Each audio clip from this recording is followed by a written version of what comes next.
Hey guys, welcome back to my channel for an all new episode recap of today's Days of Our Lives, November 21st, 2025.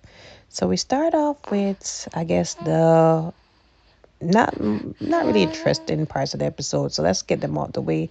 So we start off with Gabby and Ari. So they're just, I guess, preparing desserts. Ari has this friendsgiving that she's going to attend at Tate's place, and Gabby's baking some. So she ended up getting some from her mom instead of buying store bought because her mom was not gonna allow her to do that. So they sit down and start talking about Sophia and how she's doing. And Ari, as much as they have this long term friendship, she still can't she will still be cool with her, but she can't trust her after what she did to Tate and how she hurt Ollie and Johnny and Chanel. And she just can't come, they can't come back to the same friendship that they had.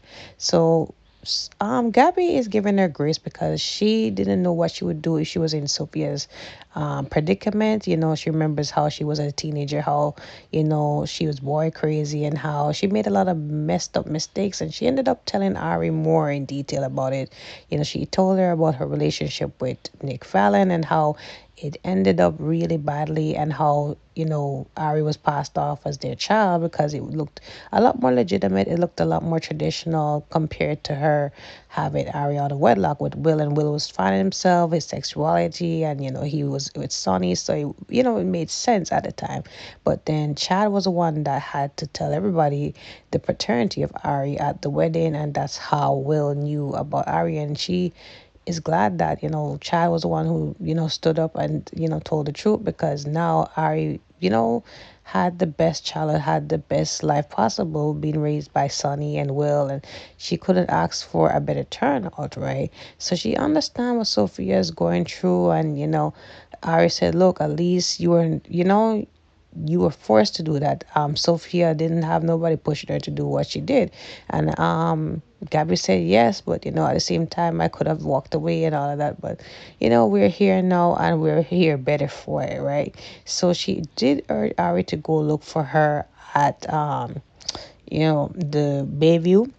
So Aaron ended up coming over and also said that Mrs. Choi is allowing him to go over there to see Sophia. So he asked her if she wanted to come along, and she said yes. And there was a quick conversation with Kayla and Sarah. And Sarah is still going through the breakup of the marriage with Xander. And Kayla started to hear that, and she said, in as much as she can't really do much, she is suggesting that treat herself to ice cream. Ice cream, does help you to feel a lot better. She has been there with her daughter and her breakup, so she suggested that, right?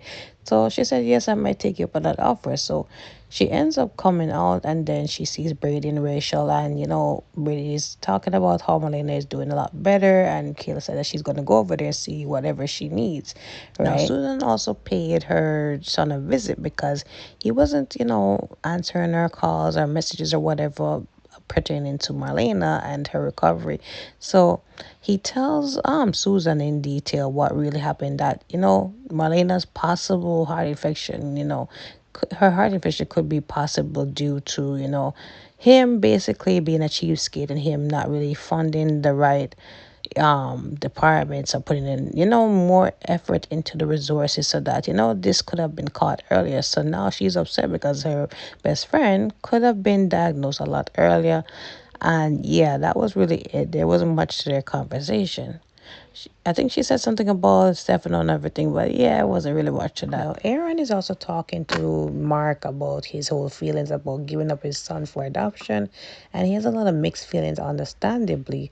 However, he feels like he needs to talk to Sophia about this whole thing. He hasn't gotten to see her because he's not on the list of people authorized to see her, according to her mom, Amy, right? So he's just feeling conflicted about everything going on. It wasn't really much to this conversation, but that was really it. So Mark also saw Kayla on his way to work, and he apologized again to Kayla profusely for what he did to her family. He was under duress from Clyde, and he wouldn't have done it if Clyde didn't force him to. He was just trying to protect his mom, save his mom. And Kayla does not want to hear that. She's just seeing the badge on him, and she's saying, are you working at a hospital again? He said, no, I'm actually working at a research facility for EJ, right? I'm doing research. So, of course, she's surprised about it because she didn't hear about this and she is upset, right? We'll get into that at some point. He does go into the lab and, Dr. Wolf is there and, um, you know, again, I don't think Mark really knows what he signed up for. I think Kayla also asked him what is he really going to research there, and he said that it's his first day. He can't really say what he's going to do because remember, EJ said that he has to sign a non-disclosure. He's not supposed to tell nobody what exactly he's doing there. Now, Dr. Ruff has something cooking up, and there was some mention of verse effects and at some point he disappeared because Kayla was getting interested about what's going on with the lab. At some point she goes in there, but we'll talk about that later on, right? Susan runs into Gabby again, and Susan again comes with her premonitions. And Gabby said, for the last time, I'm not the one that shot your son, EJ, at all. Remember, Kristen was the one who confessed to it and all, and she's in prison. And she said, I still don't have a feeling that Kristen actually did it, right? And she said, don't look at me. I'm not taking on none of that at all. I guess Gabby is really traumatized by being falsely accused. I mean, at this point, she has PTSD from it all. And Susan is saying that, no worries, I don't really think you have nothing to do with this, right? I'm not on to you, but I'm on to you because you have something else hiding. She said, what are you talking about? So she said, it seems as if there's some kind of, thing going on at work, some romance in a work situation. So of course Gabby knows what she's talking about, her and Philip and their work romance, right? So she runs away, right? Because she just doesn't want to hear what Susan has to say. She just tells Susan to just go about her day, right? Now back to Kayla and EJ, right? So Kayla goes in to talk to EJ because she's upset about his decision to hire Mark after what he did to her family. And he said, look, like, Mark is well qualified, and last time I checked, he did his time, he did his bidding, and why can't he be excused from his crime knowing that you had a stepson? He turned out to be a doctor after what he did to you and your family. And wait, everybody else doesn't get a second chance. And I agree with that because everybody else is like a pariah in Salem and they cannot get second chances. Like Xander and EJ and the rest of them. And it's like the Hortons and the Bradys, they are excused from anything at all. Like, I don't understand the hypocrisy in it. But anyway, she said, is Chad okay with it after what he did to Chad? And he said, yes, Chad forgave him. So, he forgave all the green. So why shouldn't he have a second chance, an opportunity to do, go to work in his field and to make an honest living? So she asked him, can I see the lab at this point? Because I want to know what's going on. So he said, sure. So at this point, Rolf already saw her on the camera. So he skedaddled and then brought her in and he shows her what looked to be a normal lab. And then she said, okay, but I'll be coming to check in on you regularly, right? Ari and Aaron went to check on Sophia, who's still just having this mute, dumb look on her face. She can't speak. So they're doing all the speaking, and Aaron emotionally speaks to her and said that he's sorry about what she went through, and he said he's just sorry that she didn't confide in him or she didn't tell him that he's the father, because he would have been there from the beginning. He would have supported her immensely, right? He tells her what's going on with their baby, that he has been successfully adopted, he's living a great life, he's happy, he's healthy. He did not tell her who the adopted parents are, because I know anyway that was mentioned at all, she would have probably went into some kind of mental crisis or started talking at this point. So he just says, look, I'm here for you, anything that you need. And that was really it. Ari also checked in on her, and you know they say that they miss her and they long for her to just work on herself, just get better. So they leave her, right? And she's still there, not much to say, nothing to say at all. And they go back to the square, and Aaron is asking Ari, like, is she gonna remember anything, or is she going to come around, knowing that that's the parents of Johnny Chanel? Because initially she wanted that to happen, but given the circumstances, would she be okay with it? So Ari said maybe after she works on herself and is better, maybe she will accept the idea that her son is in Johnny and Chanel's care.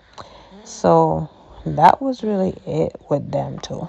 Now back to Brady, Rachel, and Sarah's, because Brady and Rachel are coming in for ice cream as well, and Sarah's already there for ice cream. Roman takes the orders, and Rachel is already upset about what she learned about Sarah kidnapping her, and her getting close to her dad. So she wants to just do some damage control, right? So she looks through the menu, and normally she would get hot fudge sundae, and Sarah orders that too, and Brady as well. But she sees something about pistachio, so she tells Brady, makes up a story about how she's gonna go ask Roman to, whipped cream or whatever.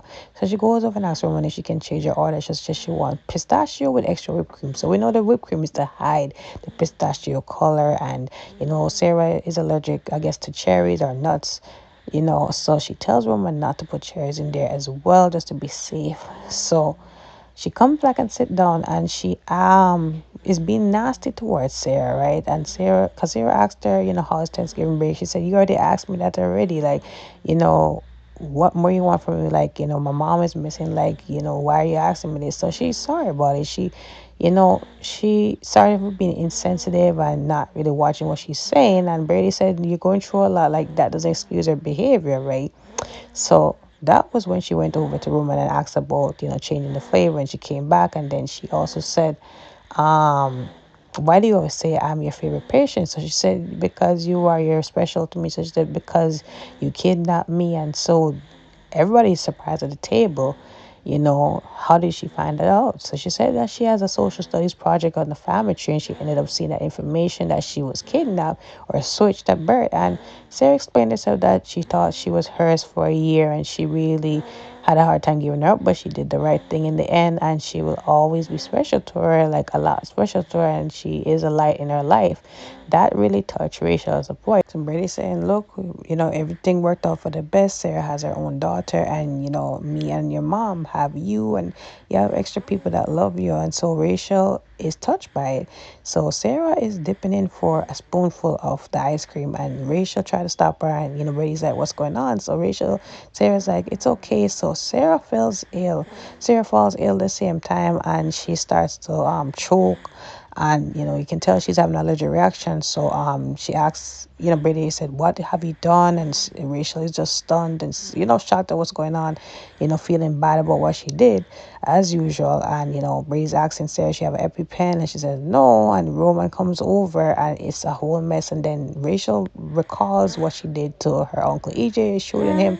So now everything is coming to the forefront. I'm going to see what Marlena and EJ going to say about this, and Brady finally finding out what Kristen had to do to protect their daughter. But Rachel is out of control, like almost killing somebody. I don't know what's going to happen to Sarah, but let's see.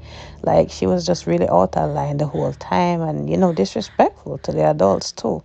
Brady need to really get this child in check. But yeah, guys, let me know what you think about today's episode. Don't forget to like, follow, subscribe to my channel. I will see you guys next week. Have a wonderful weekend.